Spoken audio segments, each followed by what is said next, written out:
Mzina la Tate, ndila Mwana, ndila Mzimu Woyera. Ambuye akhale nanu.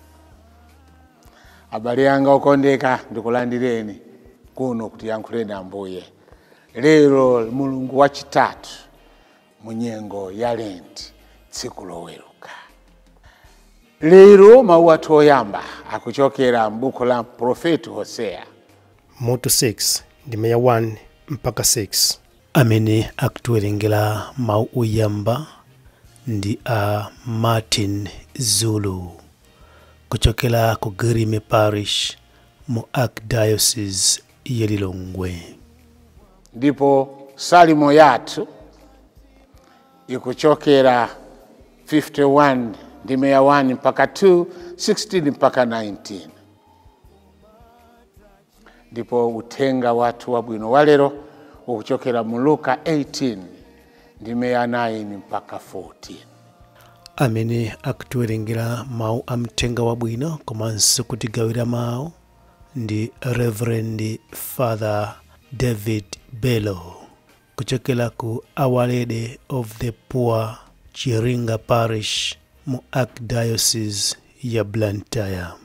Mawu oyamba. Mawu ambuku la mneneri Hosea. Anthu akunena kuti tiyeni tibwerere kwa chauta. Watikadzula komabe adzatichiritsa. Watikantha komabe adzamanga mabala athu. Posachedwa adzatisisimutsa. Patangopita masiku awiri kapena atatu adzatiukitsa kuti tikhale ndi moyo pamaso pake. Tiyeni tilimbikire kusamala za chauta. Adzabwera kwa ife mosapeneka konse ngati mbandakucha. Kubwera kwake kudzakhala madalitso ngati mvula. Mvula yake yachilimwe imene imakhathamiza nthaka. Koma chauta akuti, inu a Efereimu, kodi ndikuchiteni chiyani? Nanga inu a Yuda, ndikuchiteni chiyani? Chikondi chanu chimazimirira ngati nkhungu ya mmawa. Chili ngati mame okamuka msanga. N'chifukwa chake ndakuwazani ngati nkhuni ndi machenjezo a aneneri. Ndakuphani ndi mawu anga. Chigamulo changa nchoonekeratu ngati kuwala kwa dzuwa. Kunena zoona, ine ndimafuna chikondi chosasinthika, osati nsembe chabe. Ndifuna kuti anthu andidziwe ine Mulungu, m'malo mwa kumangopereka nsembe zopsereza. Mawu a Ambuye. Tithokoze Mulungu. Ambuye akhale nanu. Uthenga wabwino monga adalembera Luka woyera. Yesu adawapheranso fanizo anthu ena amene ankaziyesa olungama nkumanyoza anzawo. Adati, anthu awiri adapita ku nyumba ya Mulungu kukapemphera. Wina anali Mfarisi, wina anali wokhomesa msonkho. Mfarisi adayimirira nayamba kupemphera motere mu mtima mwake, Mulungu, ndikuyamikani kuti ine sindili monga anthu ena onsewa ayi. Iwowo ndi anthu akuba, osalungama, adama, sindilinso monga wokomesa msonkho uyu ayi. Ine ndimasala zakudya kawiri pa Mulungu, ndipo ndimapereka chachikumi pa zonse zimene ndimapata. Koma wokomesa msonkho uja anayima kutali, usafana nkuyang'ana kumwamba komwe. Ankangozigunda pa chifuwa ndi chisoni nkumanena kuti, Mulungu mundichitire chifundo wochimwane. Yesu popitiriza mawu adati, kunena zoona wokomesa msonkhoyo adabwerera kwawo ali olungama pamaso pa Mulungu, osati mfarisi uja ayi. Pajatu aliyense wozikuza amanchepetsa, ndipo wozichepetsa amankuza. Abale anga okondeka, mawu athu atsiku la lero akutikumbutsa kukhala ndi mtima, osakhala wodzigonjera.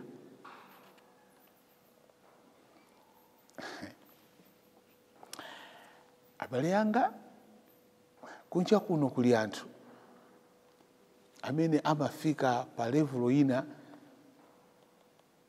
kaya ndi andale, kaya ndi opemphera, kumadziona kuti iwo ndi kanthu. Kaya iwo ni mafounders ya church, kuti iwo anayamba kumakapemphera pa phiri lakuti chaka chakuti ndipo adayambitsa mpingo, ndipo pano ndipo akamakhala ndikumati mpingo wanga. Anthu nkumatchula mpingo wa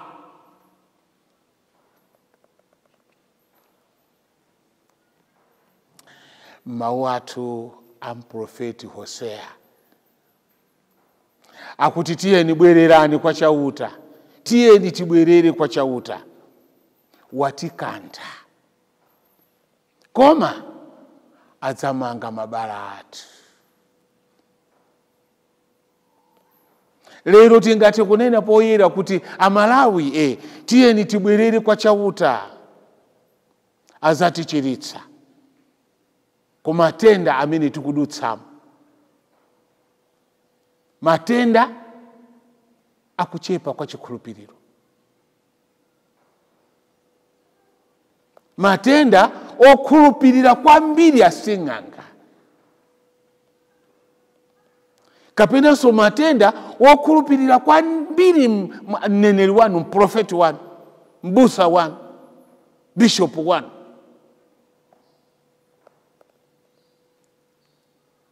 Ndikumayiwala kuti kumbuyoko kuli mwini wake amene ali Mulungu. Ndi akunena kuti tiyeni tibwerere kwa chauta, ndipo azatichiritsa, adzamanga mabala athu. Ndimafuna kuti lero pamene tawerenga nkhani ija ya anthu awiri amene apita kukapemphera, ndipo anthu awiri amene anapita, onsewo apita kuchalichi kukapemphera, kaya anapita ku sunagoge, katina anapita, kaya anapita ku mzikiti, koma anapita kopemphera. Ndipo atafika tikuona kusiyana kwa anthu awiri. Wina amene akuyang'ana kuziyang'ana iye mwini, ndiye tikuona wina amene akuyang'ana kunja. Uyu akufika watuluka mwa iye ndiye akuyang'ana kwa Atate. Ambuye ndikuthokozani kuti ine sindili ngati uyu. Ine ndimachita izi, ndimachita izo, ndimachita izi. Sindili ngati uyu. Abale yanga, mtima ngati umene upakati pathu ulipo.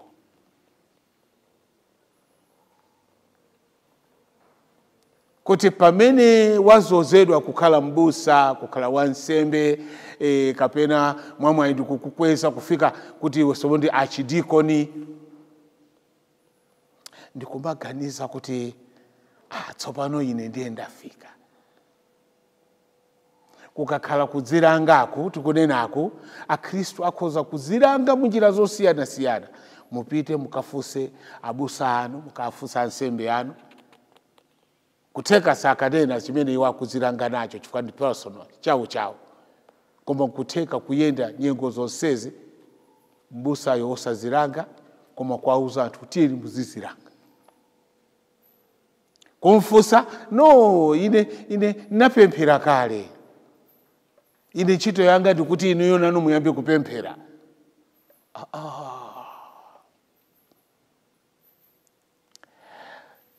Mfarisi atayima ndikuyamba kuyang'ana kwa Mulungu, amayang'ana zimene yamapereka kwa Mulungu.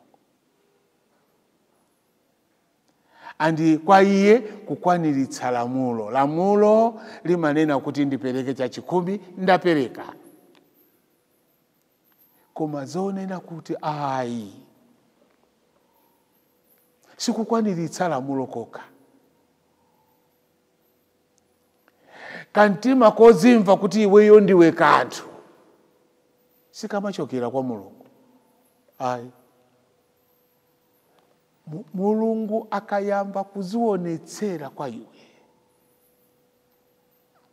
iwe umaziona kuti ndiwe wosayenera.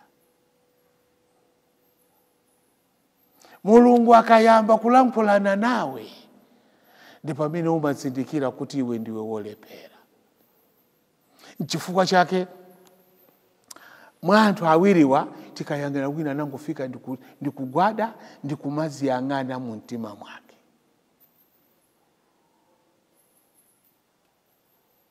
Ndipo kwa iye kunaliko kuti Ambuye mundikhululukire, Ambuye mundikhululukire, Ambuye mundikhululukire. Umene ndiye mwayi wa sakramenti la kulapa. Kuti tikuona anthu awiri, mmodzi amene waona wansembe wakhalapo, iye nkunena kuti lero ndiye ndinakulapa basi. Chifukwa chani? No, ndikukagwada malo ina kukonzekera ndifuna lero ndilape. Kena akakubwera bambo ndimafuna kuti ndilape. Kuti alape ndiye kuti poyamba wayamba kuziyang'ana yekha. Kodi sabata imeneyi machimo anga ndi ati? Ndamulakwira Mulungu munjira iti? Ndi chemwe ali tinayambana. Ndinanena zonama kwa akazi anga, kwa amuna anga.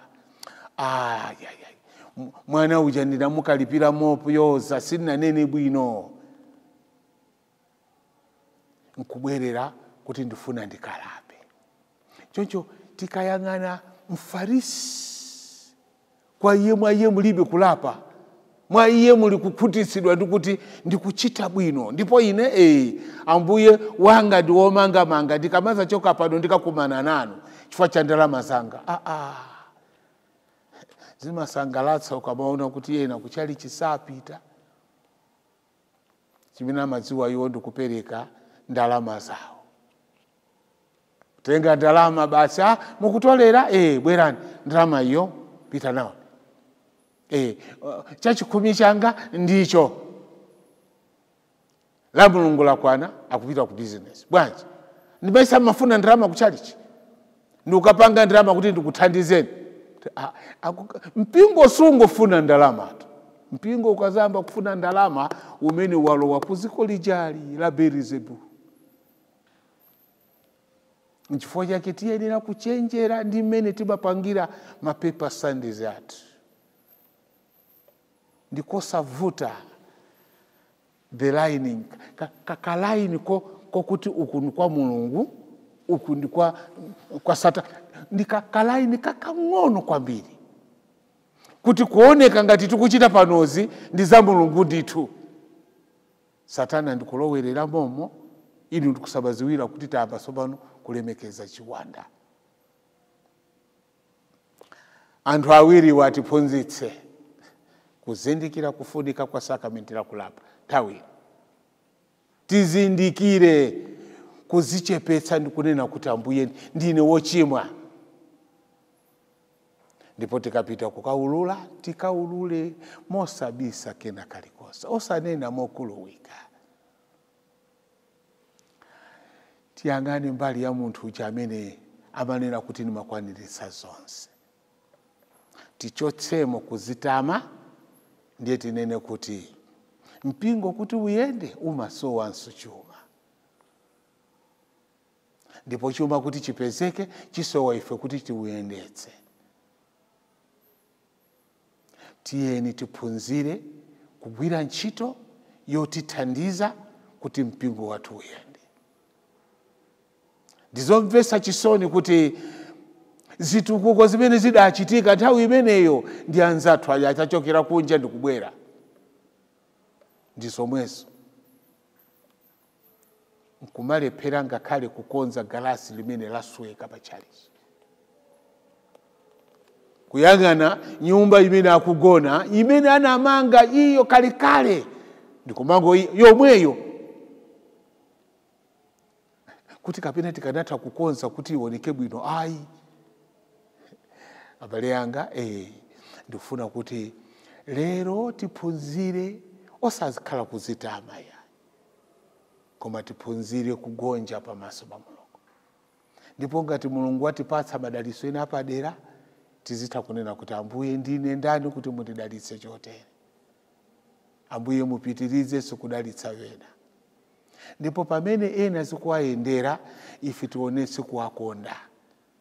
Osamafuna nthawi zonse anthu azikuchemerera iwe ayi.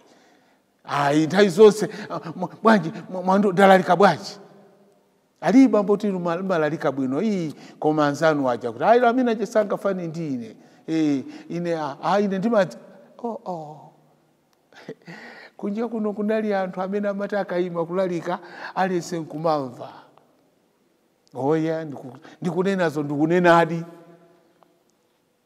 kuti kunali bambo Malemu Kripa chokera ku Mangochi Diocese. Tikati tini mbidikiro masiku amenewo amene ndipo seminari inafika pomudzi wakuti amati akapukusanawa amamva mpaka na lero. Zimene amalalika nthawi mpaka pano ndipo atakuzikumbukira.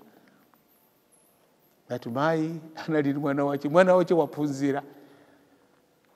Ndanamuitana ndikumuwuza kuti mwana wanga taona kale umadya ni manja koma lero kudyera zitsulo.